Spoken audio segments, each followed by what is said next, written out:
Ren Castellan had spent most of her 29 years learning exactly how much space the world was willing to grant a woman like her plus size. Quiet. The kind of person people's eyes slid past on their way to someone more interesting. She'd made peace with it years ago. Mostly, she loved her work, if not her wages.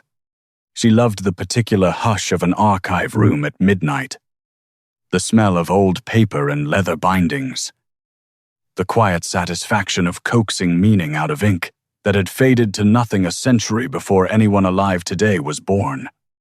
What she had never quite made peace with was Bianca, her younger sister.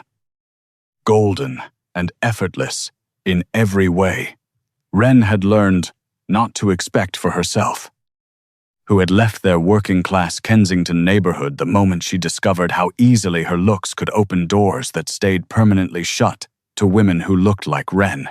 The text from her sister arrived while Ren was elbow-deep in a sink full of someone else's dirty dishes, still wearing the gray uniform of the Ashcombe estate. "Rennie, please. I'm at the airport. I can't explain. I just have to leave the country tonight. There's a dinner at Kessler's at 8, some business thing Marcus set up. If I don't show, it's bad. Really bad. Just go. Say I got sick. Stall for an hour. Please. I'm begging you. My life actually depends on this." Ren stared at the message for a long moment, suds dripping off her fingers onto the marble floor of the Ashcombes' kitchen. Bianca did this. Bianca had always done this, spun herself into some glittering disaster and expected her older, steadier sister to quietly clean it up. The same way Ren cleaned up everyone else's messes for a living. "My life depends on it" was not a phrase Bianca used lightly. Ren had heard it before, over broken engagements and unpaid credit cards, and it had never once actually meant anything close to what it claimed. But something about the frantic, misspelled urgency of this particular message made the back of her neck prickle with unease. She went. She didn't try to squeeze into any of Bianca's tiny designer dresses that would have been both physically impossible and faintly humiliating, and instead wore the one nice thing she owned. A deep burgundy wrap dress that clung to her broad hips and full bust with a confidence she rarely let herself feel in public. She pinned her dark hair up the way she liked it, took a steadying breath, and walked into Kessler's, the kind of restaurant where the menu had no prices and the hostess's smile went thin the moment Ren gave her name. "Right this way," the hostess said. After a pause, just a beat too long. "He's expecting you in the private room." The private room turned out to be downstairs, behind a heavy oak door, lit low and warm, smelling of aged bourbon and cedar. Ren stepped inside and found a man seated at the head of a long mahogany table, and something in her chest went very still. He didn't stand. He simply turned his glass slowly by the stem, watching her with a pair of ice-pale blue eyes that seemed to catalogue everything about her in a single unhurried sweep. Dark hair, a jaw carved from granite, a black suit that fit him the way expensive things fit men who never had to ask the price. He looked, Ren thought distantly, like something dredged up from very old, very cold water. "You're not Bianca," he said. It wasn't a question. "No," Ren said, keeping her voice steady, though her pulse was doing something violent behind her ribs. "I'm her sister, Vren." He studied her for a long moment, something unreadable moving behind those pale eyes. "Sit, Vren." He gestured to the empty chair across from him, his tone leaving little room for refusal, though something in the careful, deliberate way he said her name suggested he was. in his own fashion. Still asking, rather than simply commanding, she should have run. Every instinct she possessed, instincts sharpened by a lifetime of being overlooked, underestimated, and occasionally mocked for the space she took up, screamed at her to turn around and walk back up those stairs. Instead, she thought of Bianca's frantic, misspelled text, and sat. "My name is Kirill Volkov," the man said. Once she'd settled into the chair across from him. "Did your sister happen to explain what tonight's dinner was actually about?" "She said it was a business thing," Ren said carefully. "For her boyfriend." Kirill's mouth curved into something that wasn't quite a smile. "Marcus Delaney is not my business partner. Vren. He is a thief who stole $4 million from a shipping operation I have spent 15 years protecting. And your sister was supposed to arrive tonight to finalize the arrangement that settles his debt." He leaned forward slightly, the low light catching the sharp planes of his face.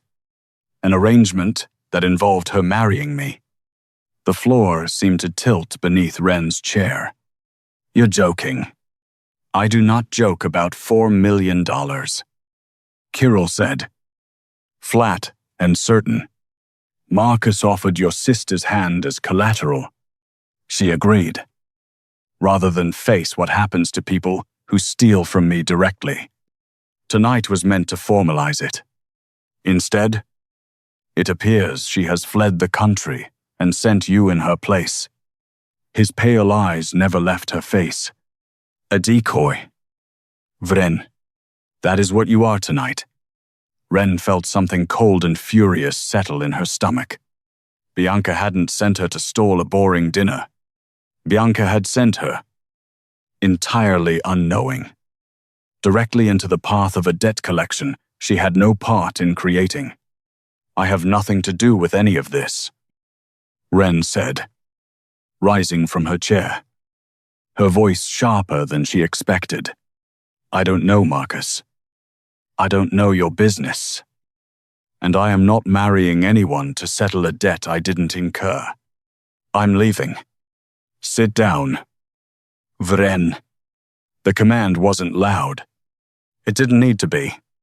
Two men in dark suits materialized at the door before she'd taken a single step. And the finality of it settled over her like a physical weight. "You could simply let me go," Ren said, standing frozen between the table and the door. "I'm not worth anything to you. I don't have $4 million. I don't have connections. You'd be keeping a housekeeper hostage for a debt that was never mine. That is precisely why I find this so interesting," Kirill said, rising slowly from his chair for the first time since she'd entered the room. "Your sister offered herself as collateral out of self-interest. You walked into a private dinner with a man everyone in this city fears, purely because she asked, and you have apparently never once learned how to say no to family. Even family that has never once returned the favor." He studied her, something calculating and curious moving behind his pale eyes. "I find myself considerably more curious about the second kind of person than the first. That's a very roundabout way of telling someone you find them interesting enough to kidnap," Ren said, though her voice wavered. "I have never claimed to be conventional in my methods," Kirill said, something that might have been the ghost of amusement flickering across his face before it vanished again. It happened fast after that, a car she didn't choose to enter. A drive north along the river into the wooded, gated enclaves outside the city. A mansion that looked less like a home and more like a fortress dressed up in ivy and stone. Kirill led her inside without another word, and Ren found herself standing in a marble foyer larger than the entire ground floor of the Ashcombe estate, trying to remember how to breathe. "You can't keep me here," she said, planting her feet. "I have a job. People will notice I'm gone. People will assume you took a trip to see your sister, Kirill said, unmoved. Until I decide what is owed for $4 million. You belong to me. Ren looked up at him. She was not a small woman. And still, he made her feel entirely surrounded and felt something old and stubborn rise up through the fear. 2 decades of being told to make herself smaller, quieter, less inconvenient. And she found she had, finally, run entirely out of patience for it. I didn't eat dinner, she said. Kirill blinked, visibly derailed. Excuse me, I didn't eat dinner, Ren repeated, crossing her arms, which did nothing to diminish the fire in her voice. I was elbow deep in someone else's dishes when my sister texted me to come stall a strange man at a steakhouse. And then you kidnapped me before the appetizers arrived. If I'm going to be held hostage, I would at least like to be fed. For one long, suspended moment, the foyer was utterly silent. Then, astonishingly, the corner of Kirill's mouth twitched, and something that might have been the beginning of a laugh escaped him before he visibly caught it and smoothed it away. Come with me, he said, and led her not to a locked room, but to an enormous, gleaming kitchen, where he rolled up his sleeves, revealing forearms marked with old scars, and began, with the brisk efficiency of a man who had done it 1,000 times, to cook. You cook? Ren asked, watching him crack eggs into a pan of rendering pancetta with a precision that seemed entirely at odds with everything she'd learned about him in the last hour. My grandmother would have disowned me otherwise, Kirill said. Not looking up, he glanced at her sideways. Your sister would have ordered a salad and eaten 3 bites of it. My sister is afraid of anything that tastes like more than air. Ren said. I'm not. I noticed, Kirill said, quiet and certain, sliding a steaming plate of carbonara across the counter to her. He leaned against the island, watching her eat with an intensity that made her skin flush warm despite the cold marble beneath her hands. I find I have very little patience left for women who starve themselves to fit some idea of acceptable. You are not that. Vren, I would ask you not to apologize for it in my house. You say that like it's simple, Ren said, setting down her fork. Like 30 years of being told my body is a problem to manage just disappears because a mafia boss makes carbonara at midnight. I don't imagine it disappears at all, Kirill said, more gently than she expected. I only intend to make certain you never hear it from anyone under my roof. What happens in the rest of the world, I cannot fix with pasta, but here, at least, you will not have to brace for it. Ren studied him for a long moment, something in her chest loosening slightly, despite every reason she had to keep it locked tight. That's either the kindest or the strangest thing anyone has said to me in years. With me, Kirill said, it is rarely only one or the other. It was, in fact, precisely the quiet, unglamorous parts of Ren's life that had shaped the skill Kirill had no idea she possessed. While Bianca had spent her 20s climbing the social ladder in borrowed designer heels, Ren had spent hers on her knees in dusty attic archives, teaching herself to read faded Cyrillic script and 19th century mercantile shorthand because the Ashcombe family's collection of immigrant-era shipping ledgers fascinated her in a way nothing else in her life ever had. She was, by any formal measure, entirely self-taught, but she could decode a century-old cipher faster than most university paleographers. A fact that had never once mattered to anyone who only saw the uniform she wore to scrub their floors. "Tell me something true," Kirill said. 3 days later, the two of them sitting in his study long after Pavel had gone home. A bottle of wine between them that neither had touched much. Not the version you give people who frighten you. Something real.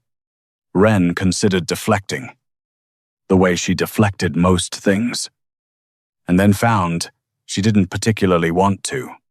"I used to want to teach," she admitted. "History. Specifically, I loved the idea of a classroom full of kids who'd never once been told their questions were too much. I applied to a graduate program the year my mother got sick. The tuition money went to her chemotherapy instead. And by the time she was in remission, I was too far behind and too tired to start over. I found work cleaning houses because it paid enough. And I told myself the archive work was close enough to teaching. Living history, just without an audience." She looked up. "Your turn." Kirill turned his glass slowly on the desk. "I did not choose this life," he said, eventually. "My father built it out of a fishing trawler and a willingness to be feared. In a country that had already taken everything else from him. I inherited both the empire and the fear at 17. And I have spent every year since trying to run something that terrifies me only slightly less than the version he ran." A faint, humorless smile. "I do not say that to many people. My organization requires I appear entirely certain of everything. Always. You don't have to be certain around me," Ren said quietly. And meant it. Something shifted behind his pale eyes' surprise. And beneath the surprise, something that looked dangerously close to relief. 2 days before the Volkov Foundation's annual winter benefit, an event Kirill was contractually obligated to attend, and, in his own careful words, would very much prefer not to attend alone. A garment bag arrived at the estate from a design house on Rittenhouse Square. Inside was a floor-length gown in deep burgundy velvet, cut by a designer who had taken Ren's measurements without a single flicker of the polite discomfort she'd spent a lifetime bracing for. The dress didn't minimize her. It simply fit. Beautifully. Following every curve she owned, rather than apologizing for them, she stood in front of the mirror a long time before putting it on, thinking of 3 decades spent making herself smaller, quieter, less inconvenient in every room she entered. Then she zipped the dress and looked at herself fully, and for the first time, in longer than she could remember, did not flinch. When she came downstairs, Kirill was waiting at the base of the staircase in a black tuxedo, and whatever he'd been about to say about the benefits guest list died somewhere behind his teeth entirely. "Say something," Ren said, half laughing, suddenly nervous under the weight of his stare. "I am choosing my words carefully," he said, low, "because Pavel is standing directly behind me." He crossed to her, took her hand, pressed a kiss to her knuckles with unexpected formality. "You look like exactly who you are, Vren. I only wish the rest of this city had noticed that before I did." They returned from the benefit past midnight, Ren still glowing faintly from an evening spent on Kirill's arm without a single flicker of the old urge to disappear into a corner. She had just kicked off her heels in the foyer when a sharp, deafening crash shattered the quiet of the house. Glass exploded somewhere near the front entrance, followed immediately by the flat. Rapid pop of automatic gunfire. Kirill's entire demeanor transformed in an instant. The warm, unhurried man from the benefit, replaced by something colder. Faster. Lethal. He seized Ren by the waist with a grip that brooked no argument and hauled her down the hallway toward the kitchen. Shoving through the swinging door and making straight for a shelf of olive oil at the back of the pantry. "Whose people?" Ren gasped. Stumbling as he pressed a hidden panel, and the back wall slid open to reveal a steel-lined passage. "Sorokin family." Kirill snarled, shoving her through ahead of him. "They shouldn't know I'm here." He drew a handgun from beneath his jacket in a single fluid motion, fired twice into the kitchen behind them, and slammed his palm against a panel that sealed the heavy door with a hydraulic hiss, plunging them into sudden darkness before dim emergency lights flickered on. Ren pressed her back against the cold steel wall, chest heaving, the muffled thunder of gunfire vibrating through the floor above them. Kirill turned to her in the cramped space, hands settling firm and grounding on her hips. "Are you hit?" he demanded, eyes scanning her with frantic precision. "No," she managed. I'm fine. He exhaled, long and ragged, his forehead dropping briefly to rest against hers in the tiny, oxygen-thin space. "They shouldn't know this address," he said, more to himself than to her, his voice going low and dangerous. "My security is airtight. The only way the Sorokins hit this house tonight is if someone told them exactly when I would be here." Distracted, off guard, understanding crashed over Ren all at once, cold and sickening. "Marcus," she whispered. "Marcus sold you out to wipe his debt clean." "It would seem so," Kirill said, something lethal moving behind his pale eyes. "Which means your sister's frightened." Desperate flight to the airport tonight was not merely cowardice. It delivered you directly into a trap meant for me. The full weight of Bianca's betrayal landed on Ren like a physical blow. Her sister hadn't just abandoned a boring dinner. She had sent her own sister, unknowing, into a house she'd been warned would be hit.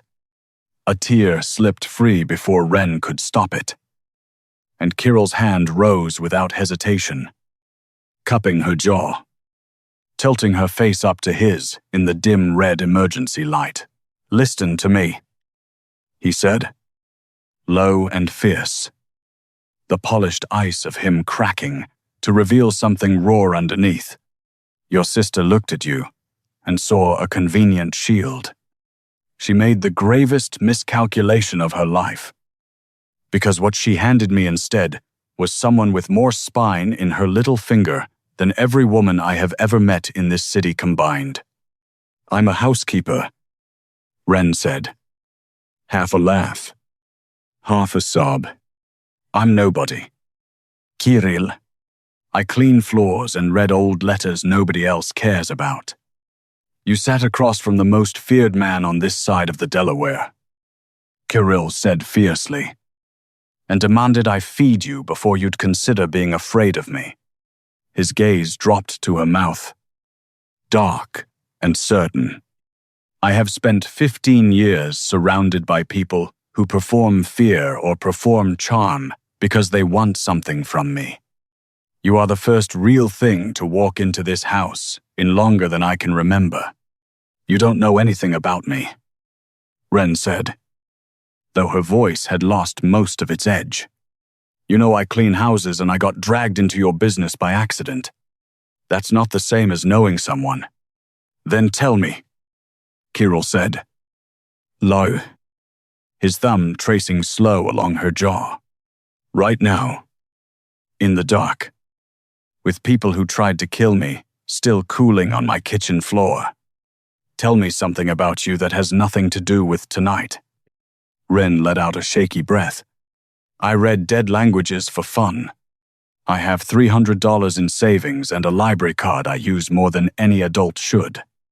I haven't been on a real date in 4 years, because most men take one look at me and decide the conversation isn't worth having. She looked up at him. I don't know why I'm telling a mafia boss any of this. Because for once, Kirill said quietly, the mafia boss is actually listening. He kissed her then. And it was not gentle. It was a claim. Hot and certain. His hand sliding into her hair to angle her exactly where he wanted her. And every instinct Ren had ever been taught about making herself smaller simply burned away in the heat of it. She kissed him back with a fierceness that surprised them both, fingers curling into the ruined fabric of his shirt, until a sharp electronic chime cut through the charged air between them. Kirill pulled back, breathing hard, and checked the encrypted phone in his pocket. House clear. Threat neutralized. He exhaled slowly, pressing one more brief, hard kiss to her mouth before stepping back. The cold, composed boss sliding back into place like armor. It's over, he said. Stay behind me. The kitchen, when the panel finally hissed open, was unrecognizable, marble shattered, appliances riddled with bullet holes, the acrid smell of gunpowder still hanging in the air. A scarred, broad-shouldered man Ren would later learn was named Pavel, stood amid the wreckage, wiping blood from his cheek, 3 down inside, 2 on the grounds. Pavel reported, barely glancing at Ren's disheveled state. Sorokin's men. Like you said, but there's a problem. His jaw tightened.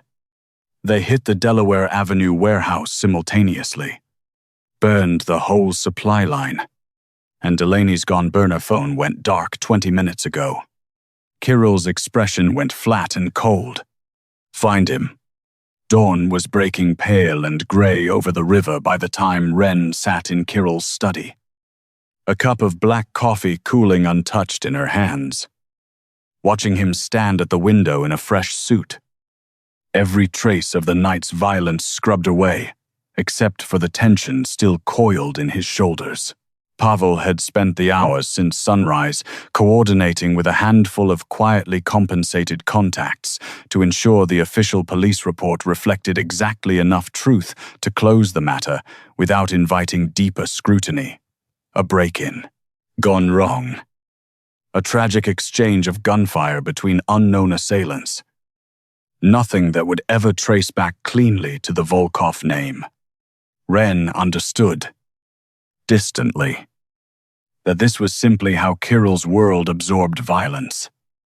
Folding it quietly into narratives, the rest of the city would never think to question twice. I'm having Pavel take you somewhere safe, Kirill said. Not turning around. New identity. New city. The Sorokins have seen your face now. You cannot stay in Philadelphia. And if I don't want a new city, Ren asked quietly. If I don't want to disappear again just because it's convenient for everyone else's plans, Kirill turned. Something conflicted moving across his face. This isn't about convenience, Vren. It's about keeping you alive.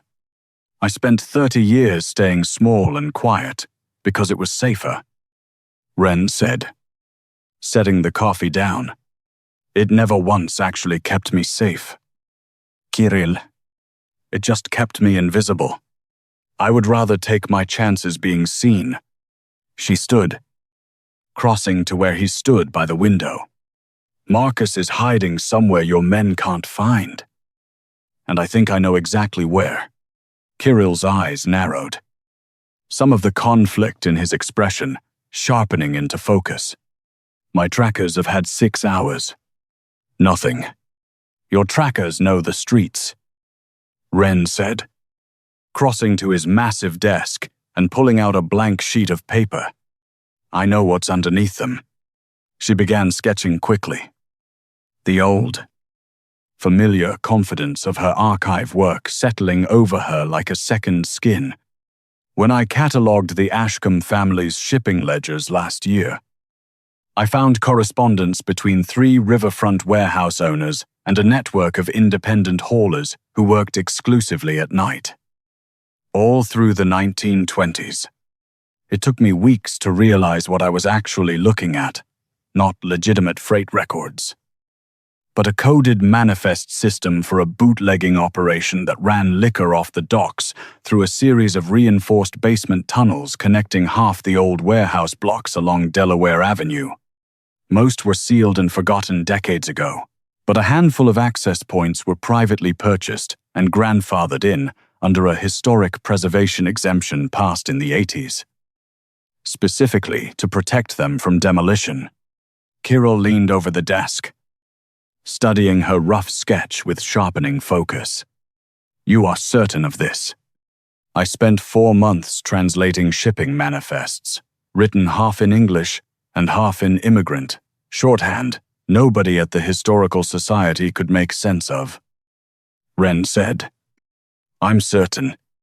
If Marcus bought riverfront real estate recently and bragged to my sister about what a smart investment it was, I would bet everything I own it wasn't for the buildings above ground.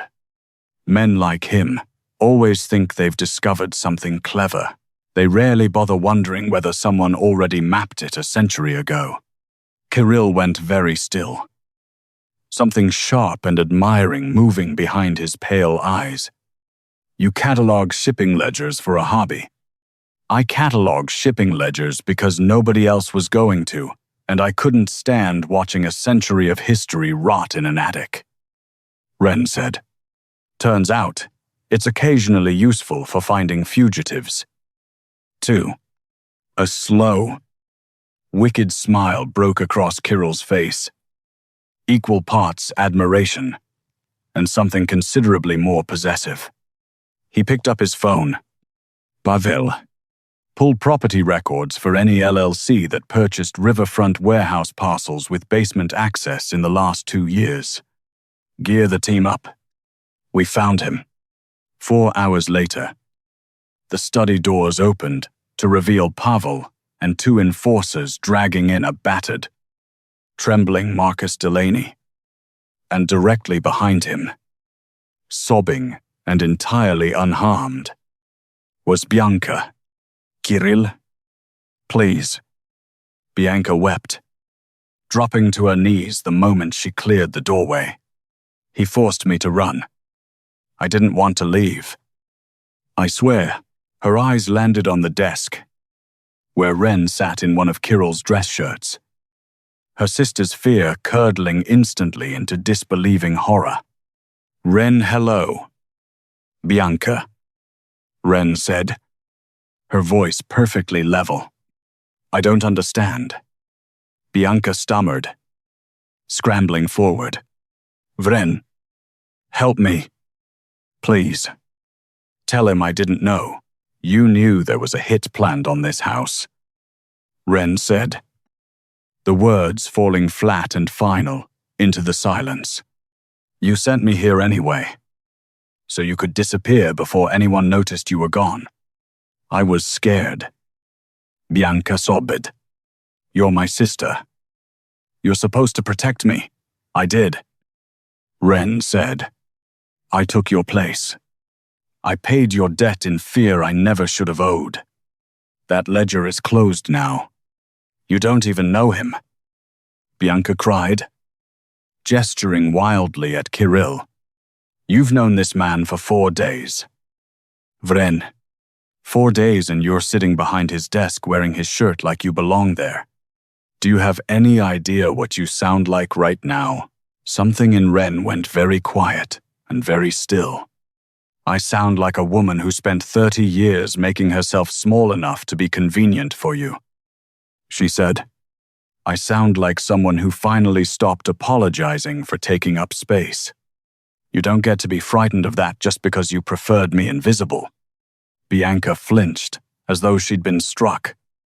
And for a moment, something like genuine shame flickered across her tear-streaked face before fear swallowed it whole again. Marcus spat blood onto the carpet, glaring up at Kirill with the last of his defiance. The Sorokins are still coming for you. Volko. You think this changes anything? Kirill drew his weapon with unhurried, terribly calm, leveling it at Marcus's forehead. Bianca screamed. Ren placed her hand gently over Kirill's, and he paused, glancing down at her. Not in the study, she said quietly. It'll ruin the archive. Something in Kirill's expression cracked into open, startled admiration. He lowered the gun and looked to Pavel. Take Mr. Delaney to the docks. Make sure he understands exactly what he cost me before he goes in the river. Marcus was still screaming as they dragged him out, his voice fading down the hall until a heavy door swallowed the sound entirely. Bianca remained curled on the floor, waiting for her own sentence. Look at me, Ren said, and her sister finally lifted a tear-streaked face. You will get on a flight tonight. Bianca, you will never come back to Philadelphia, and you will never contact me again. If I ever see your face here, I will not stop him next time. Bianca nodded frantically, and Pavel led her out, the heavy doors closing behind them with a soft, final click. The silence that followed wasn't cold. It was simply still. The kind of quiet that settles after a storm has finally, completely passed, Ren realized. Standing in the wreckage of a night that had upended 30 years of careful smallness, that she felt no urge to fill it with apology or explanation. Kirill crossed the room, sliding his arms around Ren from behind, pressing his face into the curve of her neck and breathing her in like something he'd nearly lost. You let her go, he murmured. She's foolish, not a monster, Ren said, leaning back into his warmth, closing her eyes. And she's going to spend the rest of her life afraid of exactly the sister she threw away. Kirill turned her gently in his arms, his pale eyes blazing with something fierce and unguarded. You are not simply a debt paid. Vren, you are the reason this entire operation still stands upright this morning. His hand rose to cradle her jaw, thumb tracing slow along her cheekbone. I do not know how to hand you back to a life of scrubbing other people's floors after this. I am not certain I want to try. Then don't ask me to, Ren said softly, leaning into his palm, despite every instinct that had once told her not to trust a hand held out so freely. Then don't, Ren said, surprising herself with how steady it came out. I spent 30 years making myself small enough not to be a bother to anyone. I'm not interested in shrinking back down now that I finally know what it feels like not to. Good, Kirill said, something fierce and satisfied settling into his expression. Because I find I have grown considerably attached to the version of you that demands dinner from a man holding a gun and finds hidden fortunes in century-old shipping manifests. I would be a fool to trade her for someone smaller. And I have survived this long in my particular line of work by refusing, whenever possible, to be a fool. Kirill's mouth curved, slow and certain, before he leaned down and kissed her again, unhurried this time. No gunfire threatening to interrupt them. Just the pale gold light of morning spilling through the study windows and the quiet, astonishing certainty that neither of them intended to let this end where the danger had. Then stay, he said against her lips. Not as collateral, not as a debt, as exactly what you are. His voice dropped, rough and low, into something that sounded almost like a vow. My equal, my queen, if you'll have the title. I find I have no intention of letting you disappear back into an attic archive when the whole of this city is finally about to learn your name. I don't know how to be someone's queen, Ren admitted, though she didn't step back. I know how to be overlooked. I've had 30 years of practice at that, and no practice at all in this. She managed a small, unsteady laugh. You may need to be patient with me. I suspect I will apologize for taking up space at least a dozen more times before the habit finally breaks. Then we will learn together, Kirill said, something almost boyish breaking through his usual composure. An expression she suspected very few people in his life had ever been permitted to see. I have run an empire since I was 17 years old. Vren. And I promise you, I did not know how to do that either. The first year, competence is simply practice wearing a more convincing suit. He paused. Something quieter and more sincere, replacing the wry edge in his voice. And I will remind you every single time that the habit of apologizing for yourself is no longer necessary here. For as long as it takes to unlearn it. Ren laughed, surprised and unguarded, the sound loosening something tight in her chest that had been wound there since long before Bianca's frantic text message. That might be the least reassuring thing anyone has ever said to me while asking me to stay. I did warn you I have never claimed to be simple, Kirill said, something like real warmth breaking through the pale ice of his eyes. He reached for her hand, lacing his fingers through hers with a deliberateness that felt like its own kind of promise. Come, let me show you the rest of the house properly. In daylight, without anyone shooting at either of us. I believe there is a library on the 3rd floor that has not been properly catalogued since my grandfather's time. I suspect you would find it intolerable to leave alone. That, Ren said, is possibly the most effective seduction anyone has ever attempted on me. I told you, Kirill murmured, drawing her toward the door. I pay attention to the things that actually matter to the people who matter to me. Yours, apparently, involves several centuries of unsorted correspondence and a distinct lack of climate control. I intend to fix both. Immediately, if it means you stay long enough to sort through them. They walked together toward the east wing, past the boarded window where the Sorokin's bullets had shattered the glass hours before, past Pavel directing a cleanup crew with brisk efficiency, past all the quiet machinery of an empire that ran. Ren was beginning to understand. On considerably more care and considerably less cruelty than the rumors about the Volkov name had ever suggested. She thought of the Ashcombe estate's attic. Of 30 years spent believing her only value lay in how quietly and thoroughly she could disappear into someone else's household. She thought of Bianca, somewhere over the Atlantic now, carrying a fear she'd earned and a sister she'd finally, permanently lost, and she thought, standing in the wrecked, gorgeous, dangerous house that had somehow become the first place in her adult life that had ever asked her to take up space rather than apologize for it. That she was not sorry, not even slightly, that she had answered her sister's frantic text at all.